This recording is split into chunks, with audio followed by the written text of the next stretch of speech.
I clearly don't belong in the kitchen. No, you're fine. Dublin O'Neils has only existed for 2.5 years, but their food and drink has attracted quite the following. We are concept Irish pub based. We are very culinary based. Our food has a Midwestern comfort food style flair to it. So we are going to have traditional Irish items on our menu, but we also have things that appeal to people that grew up in this area. And this weekend, everyone is encouraged to find the Irish within. Our staff loves this weekend. It's a big party. The community supports us on this type of weekend, and we gear up just by getting ready to service our guests. Today, service is my middle name. I'm a chef in training. Well, we get free labor, so that's good. No, yeah, you're gonna make a traditional, for what we like to call a traditional Irish meal. Our chef Adam, he's going to work with you and show you how to make a great corned beef and cabbage. What's more Irish than corned beef and cabbage, right? Yeah. Is there anything more? Omelette. It's probably more Irish. Are you Irish? No, not so much. We did some heritage search and didn't find any Irish in me. What's maybe unique about your guys' corned beef and cabbage? We do it a little differently. We brine braise our corned beef for 6 hours, 350 degrees. Then we slice it, and then we add a twist. As we cook it, we add a house-made honey mustard that gives it a nice vinegar, but that mustard flavor, mustard is very common in Ireland. So it's braised, and then when we pick it up, when we serve it to the customer, we add more honey mustard, so you get that sweet mustard flavor with our cabbage. Also, our cabbage is different. If you see here, it's purple.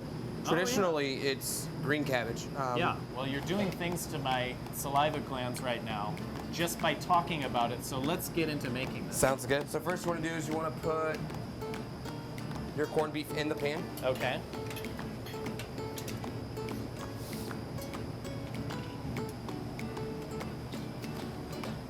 So far, I can handle that. Okay. We'll put the cabbage onto the side of it. Okay.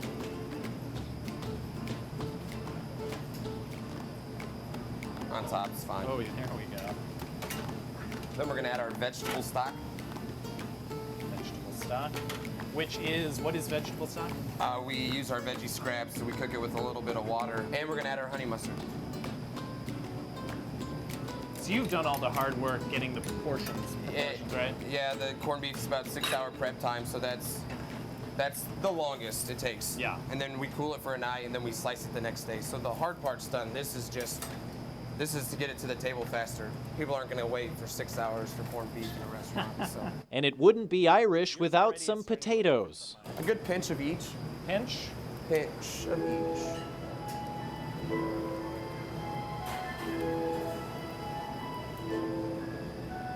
A little bit more. Oh, Yeah. I was so happy with myself.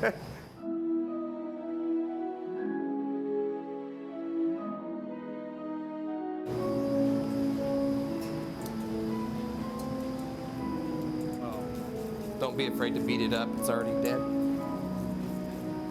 I was concerned for the kale. Taste them. Oh, taste them? Yeah. We got to make sure they're seasoned. A little more salt. I like it the way it is, but you're the chef around here, I guess. Taste them now. Okay. They should be better.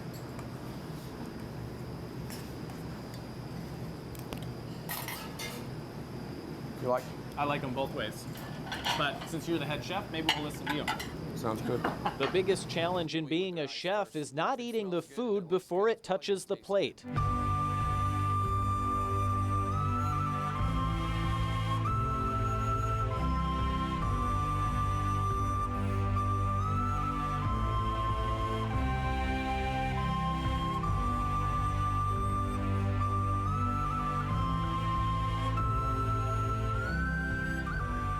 That's Dublin O'Neils corned beef and cabbage. So are you hiring now? We're always accepting applications. I have my resume right here. Cheers. So can I call you Chef Joe now? Please do. All right, I'll call you Chef Joe. So when can I start? When do you want to start? Well, I want to come back on Monday Okay. because I think there's more to this job than just the food. There is plenty more to this job than the food. When does the Irish accent start coming out? About the third one, third Guinness. Well, this is the one I made. Okay. So you already know what that tastes like, I'm sure, but I've never tasted it before. How'd you do? I'm good. That's good. I'm a good cook. Wow. Well, thanks for having me. No, thanks for coming. We appreciate it.